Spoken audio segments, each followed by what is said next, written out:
গতকালকের আমাদের প্রধান নির্বাচন কমিশনের একটা স্টেটমেন্ট দেখেছেন, সেটিই আমার বক্তব্য। আপনি একটু বলতেন আপনার মুখ দিয়ে স্যার।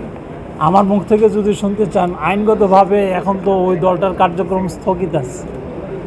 আপনি ভালো বুঝেন, স্থগিত থাকলে তো স্থগিত, সব কিছু স্থগিত, প্রশ্নই আসে না। বিতর্কিত কোনো লোক নির্বাচনে আসতে পারবে না এবং আমরা অনেক আইনকে খুব কঠোর আইনে পরিণত করতে যাচ্ছি। বিষয় যেটি বলছেন, এটি রাজনৈতিক সিদ্ধান্তের বিষয় রয়েছে, এটি নিয়ে আমি কোনো মন্তব্য করতে চাই না। গণভোটের একটা দাবি, সেটি নিয়েও আমি কোনো মন্তব্য করব না, কারণ এগুলো রাজনৈতিক বিষয়। রাজনীতিবিদরা সিদ্ধান্ত নেবেন, সরকার বলবেন, আর নির্বাচন কমিশনের কাজটা কি? নির্বাচন করে দেবে। এর মধ্যে আমরা সবার সহযোগিতা নিয়ে, আপনাদের সহযোগিতা নিয়ে একটা ভালো নির্বাচন করব, এই হলো আমাদের কাজ। এখন পর্যন্ত তো আওয়ামী লীগের নির্বাচনে অংশ নেওয়ার কোনো সুযোগ নাই। আওয়ামী লীগের কোনো সম্ভাবনা আছে কিনা ফিরে আসার? আপনারা তো মিডিয়া কর্মী হিসেবে গতকালকের আমাদের প্রধান নির্বাচন কমিশনের একটা স্টেটমেন্ট দেখেছেন, সেটিই আমার বক্তব্য।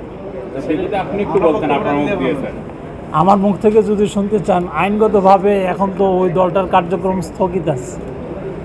আপনি ভালো বুঝেন, স্থগিত থাকলে তো স্থগিত, সব কিছু স্থগিত। আমি বুঝাইতে পারছি।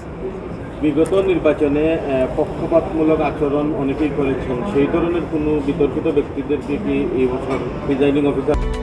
Japan Bangladesh joint venture company JBS holdings limited.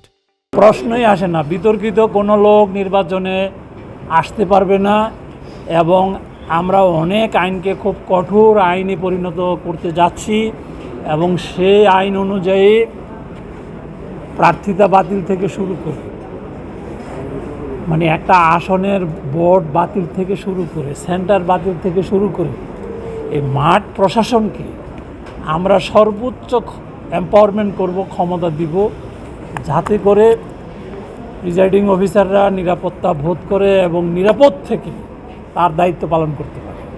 আজকের যে মিটিং করলেন আপনারা, পুলিশদের সাথে কথা বললেন, আমরা দেখছি যে নির্বাচনের আগের দিন যখন সরঞ্জাম নেওয়া হয়, সেই পুলিশ সদস্যরা কিন্তু সকালে ফজরের পরেই আসেন, তারপর এই সংগ্রহ করেন, পরের দিন ভোট হয়। দেখা গেছে যে তাদের 40 ঘন্টা 48 ঘন্টা দায়িত্ব পালন করতে হয়। সেক্ষেত্রে তাদের দুর্গম এলাকায় অনেক সমস্যা হয় বা তাদের খাদ্যের যে বিষয়, আমরা প্রতিটি বিষয়, গুরুত্ব দিলেন না। দুর্গম এলাকা, ঝুঁকিপূর্ণ কেন্দ্র এবং পুলিশ বাহিনী, আনসার বাহিনী, যত লোক নির্বাচনের কাজে নিয়োজিত থাকবেন, অতীতের কথা আমরা ভুলে যেতে চাই। অতীতে যে সমস্যাগুলো সৃষ্টি হয়েছে, এগুলো আমাদের মানুষের সৃষ্ট। আমরা আইন অনুযায়ী, সিস্টেম অনুযায়ী এটার জন্য যত সুশৃঙ্খল ব্যবস্থা গ্রহণ করা যায়, সব ব্যবস্থাই নির্বাচন কমিশন গ্রহণ করে।